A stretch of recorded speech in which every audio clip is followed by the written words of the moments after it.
Hey guys, Duke Steel here. I'm going to show you how I put together an open pavilion style woodshed and how I installed a simple 3-tab asphalt shingle roof.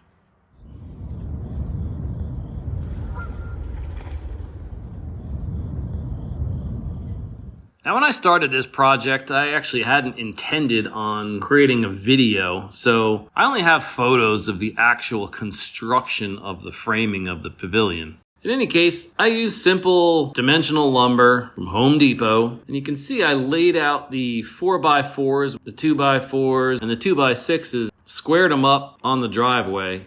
Before bolting everything together, I took all the pieces and applied a couple layers of stain. Then I stood my components up in the prefab concrete footings, which I had already installed in the ground, and bolted everything together with galvanized carriage bolts. Once the main structure was in place, I used 2x4s to hold up the ridge beam, then installed all of the additional rafters, and then I used OSB sheathing as the decking to cover the roof.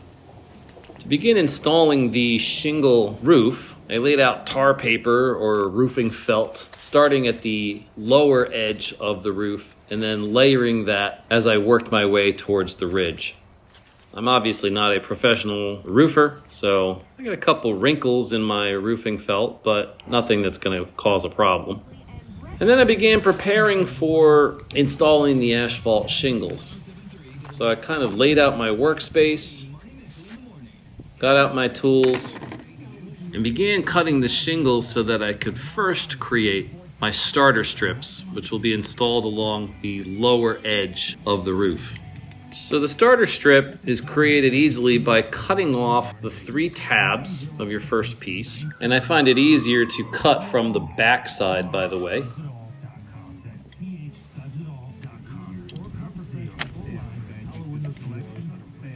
What I like to do is actually cut off half of a tab's worth of the first starter strip. And this is all because as we build out the layers of shingles, the tabs always overlap the previous layer by half of a tab.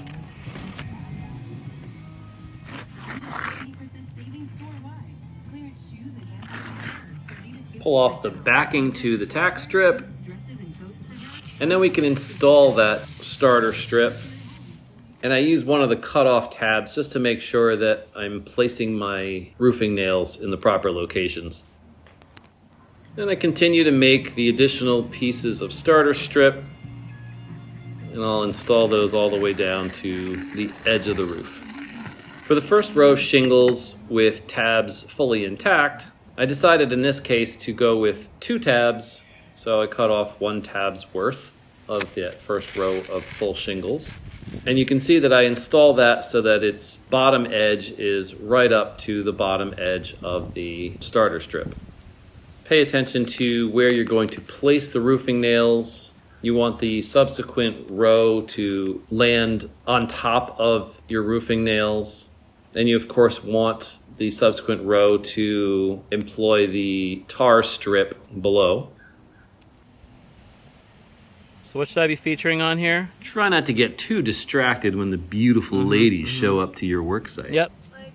You're like a cute little country bumpkin hippie. Right? That's what I was thinking. My hair's kind of messy, but it still looks cute. Right, right. Like I have my bell-bottom jeans, they're like fashionable bell-bottom jeans. Yeah, that's what I was thinking. Yeah. Okay, so I've installed my first full row of shingles. And you can see that I left a little bit of overlap here on the front fascia. I didn't bother with aluminum drip edge, but that is something you might consider adding. And then as I lay out subsequent layers, I work my way back. Since I started with 2 full tabs for the bottom row, the second row is going to be 1.5 tabs long to start all the way on the left. You want to position the next row so that the tack strip falls pretty much in line with the bottom edge of what appears to be kind of orange in this case. This ensures adequate coverage over the gaps and over the roofing nails for a leak-free installation. My happy medium, really, is to basically keep this tar strip just below where in this particular shingle there's orange dots. That'll give us adequate overlap and not be too wasteful. Feel free to employ the local cuties. And don't be afraid of working out in the rain. Not ideal for working on the roof. If you pick them up, they're like squishy though. Right. If it gets slippery up there at all, you're coming down. And as you can see, my second row was 1.5 tabs wide to start. My third row started with a single tab width. My fourth row started with half of a tab width. And then the fifth row will start with another full 3-tab shingle. And we can, of course, just continue to repeat this pattern and even start the next several rows before continuing all the way to the right side of the roof. Okay, so I continued that pattern. I built up both sides of this open air woodshed. And you can see here at the very top of the ridge, my spacing was slightly different on the one side of the roof versus the other. That's okay, not a big deal.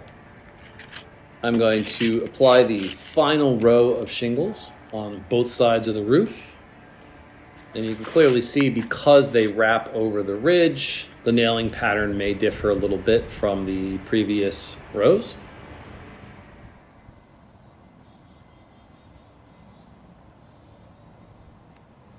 And now we can begin laying out the ridge cap shingles. I can see we will have adequate coverage from using a single tab piece for each ridge cap shingle. But we also want to take care to properly notch them so that the overlap of each ridge cap shingle properly covers the previous one. And I'll show you what that looks like in a moment.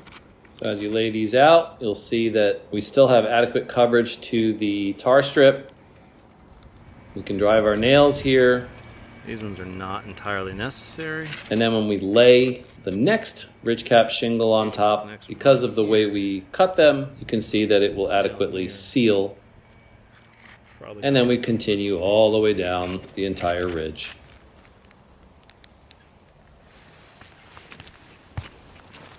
We finish up the ridge cap with ever smaller pieces so that the finished product ends up laying like the previous ridge cap shingles.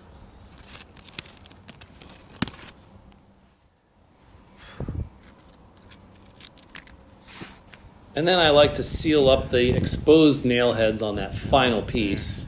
In this case, we're using some black Flex Seal.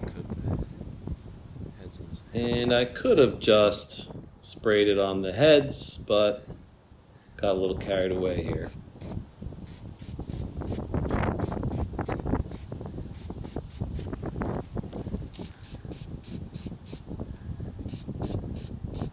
Anyway, that's basically it. As you can see here, I've tied the back side of this pavilion into the fence. And so I've installed the same types of EMT conduit balusters as part of the back wall of the pavilion.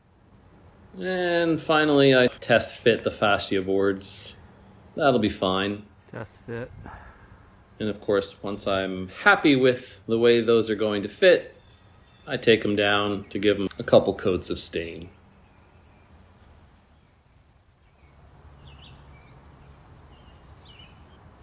Then they get reattached. Little gap in the middle. And for all intents and purposes, this little woodshed pavilion is pretty much done.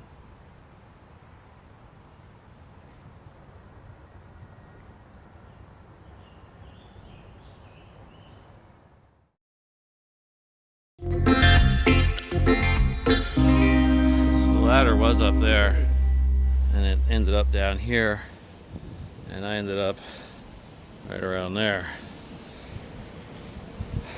Given the choice, one should avoid falling off a ladder or off of a roof as much as possible.